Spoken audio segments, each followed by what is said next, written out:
Hey everybody, this is Frankie, and I was asked, what would your goal be? What would you like to achieve in your objectives if you end up winning this election by some miraculous doing because of all the obstacles that have been put forth, which I've covered extensively? So I said, okay, let me tell you some of them so you know. And one is the street runoff, sewage runoff. Basically, about what, 19 years ago, they put all those pipes leading out into our waters and they've basically caused us an environmental nightmare.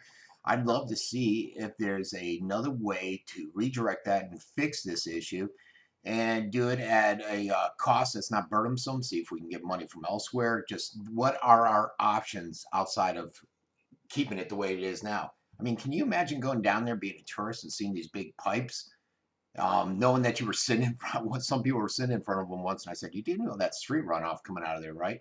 No idea. Stopping the frivolous spending. You know, the parking lot for 675. I've heard that it might even be more south of the jetty. You know, John loves to say, "Oh, you got this number wrong. You threw out 30 million," which was me being facetious. Um, he didn't quite get it, I guess.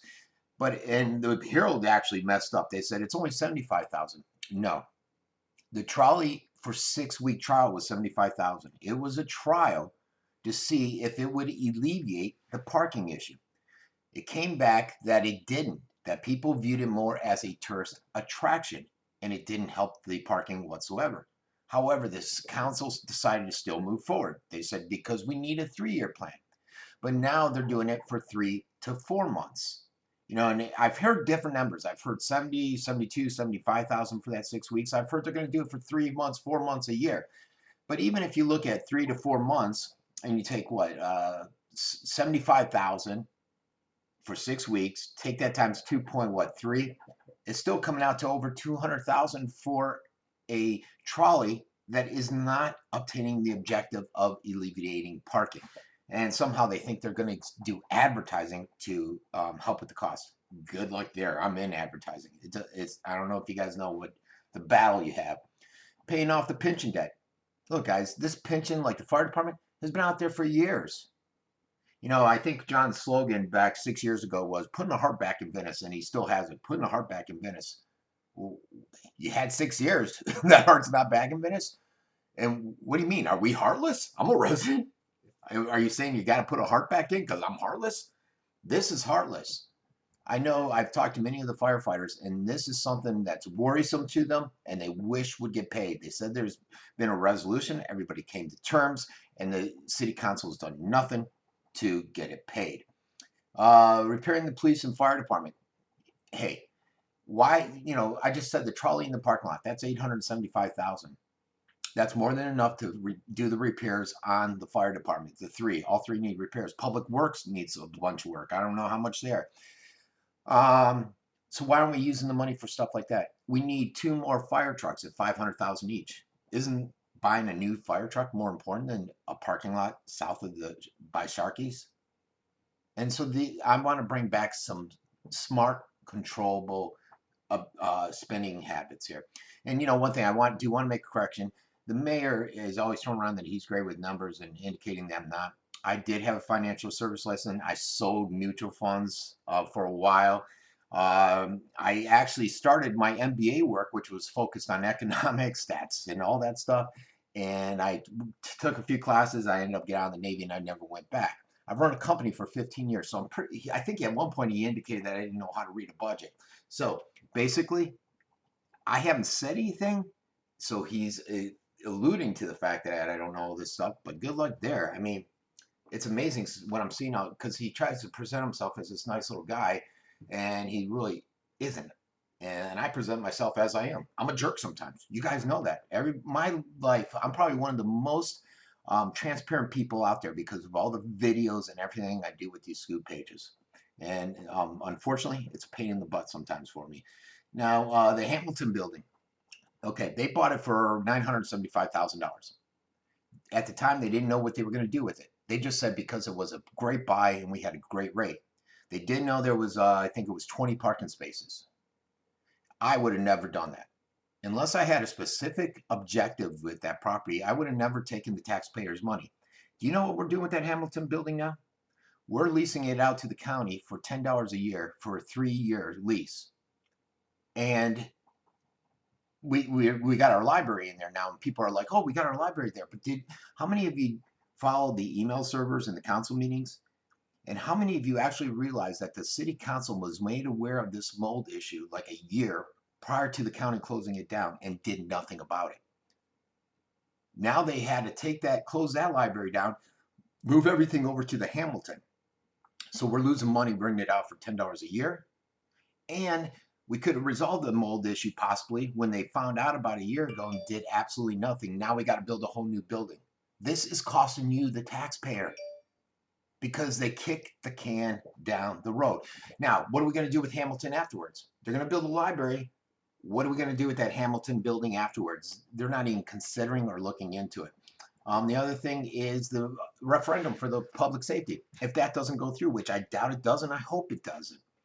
There's many issues with it. I have concerns with why the mayor's pushing it so much. I know the developer of the land they want to buy. I have some concerns there that I'm researching. And I'm wondering if that's why John's pushing it so much.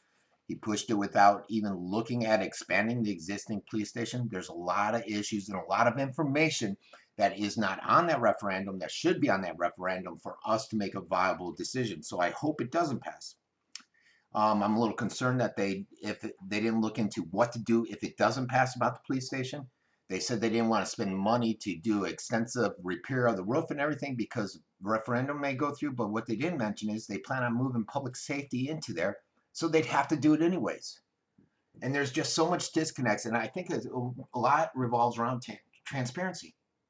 So I hope it doesn't go through. If it doesn't go through, I would work on what can we do. A new referendum that lists our goal, what we want it for. Everything's transparent. You guys can decide. This is what we want to do, or A or B. That's what we need to do there. On the library, look, I don't know why John's having them come back and do a study and see if he can use parts of it. I thought that's why we closed it down, because all this was done. And again, just some of the management style in there. So I'm assuming that it's no good.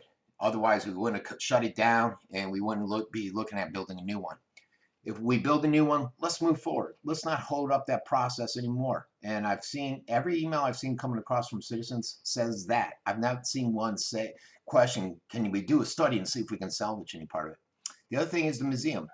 I remember when those folks came before the city council and said it's going to cost two $6 million periods, $12 million. We're going to finance it all ourselves. But now it's looking like they're not. John got upset because the county would not look at combining that museum with the library because the finance wasn't there. He basically already took $1 million that was given by the foundation, the community foundation, and $200,000 of that was given to consultants and other people like one of the council members' sisters firm, $60,000 I believe, to do some studies, which is ridiculous. So now we're out $200,000. They got $800,000 towards the $12 million. They said it's something the city would not have to contribute anything to, but for some reason, I'm getting the stinking suspicion they're going to. I don't know if we need it. The museum is fine there. If they need repairs, fine. I just don't know if we have the traffic or the need to go out and expand it like they want to. If they can do it on their own with their own financing, then sure. But not with the cities. Affordable housing. What John did with this Laurel Road, and he's trying to sell it as affordable housing, it's not. I am on the scoop constantly. I know that people are looking for true affordable housing.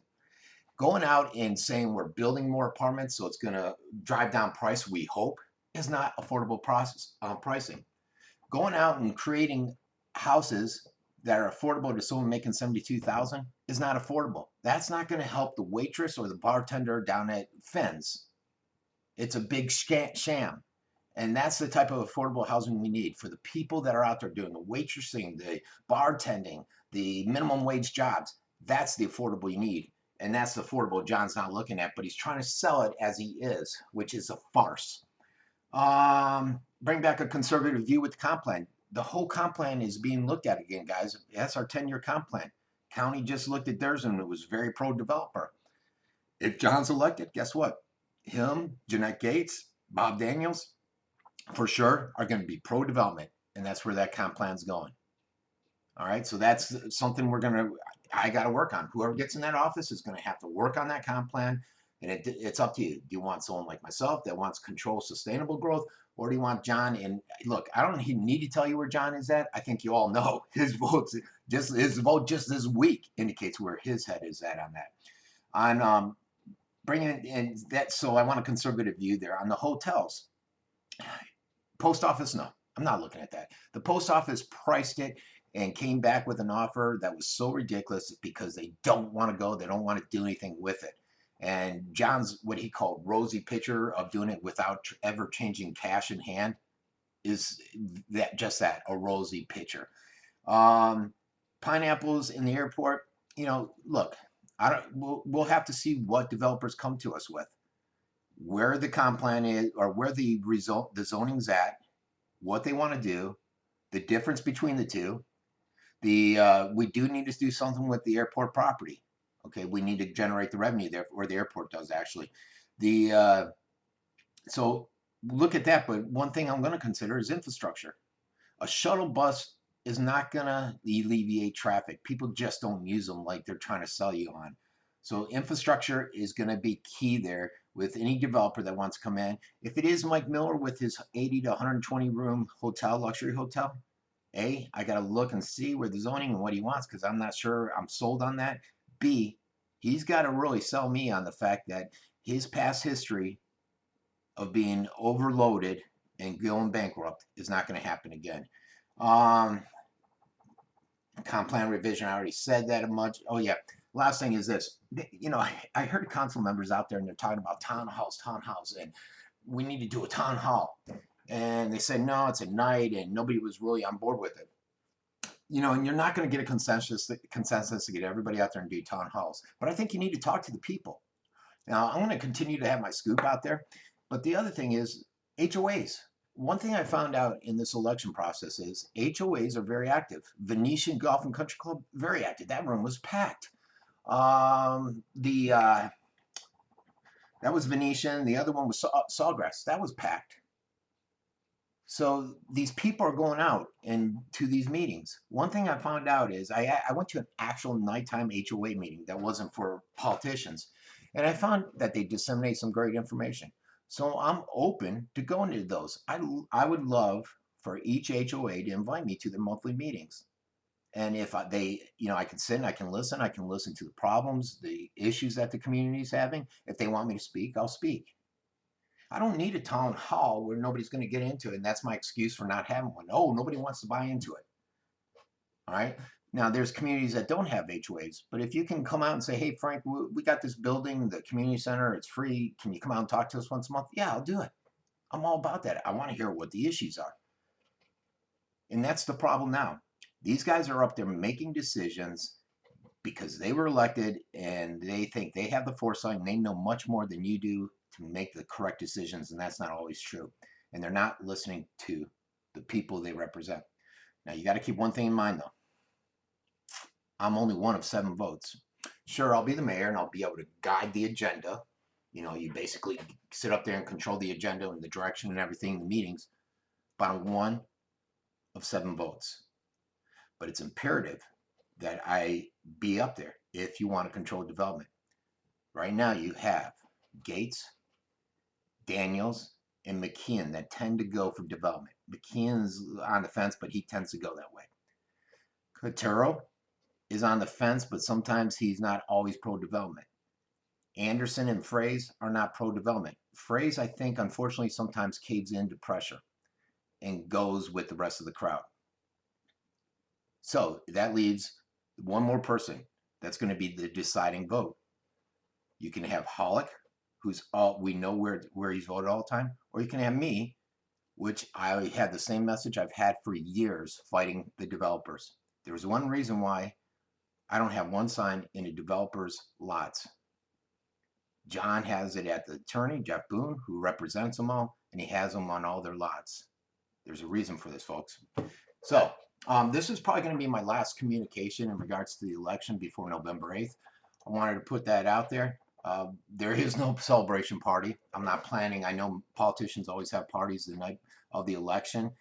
I'm not having one. I basically will probably go to bed at 9 o'clock and wake up at 4 in the morning and find out if I was elected or not.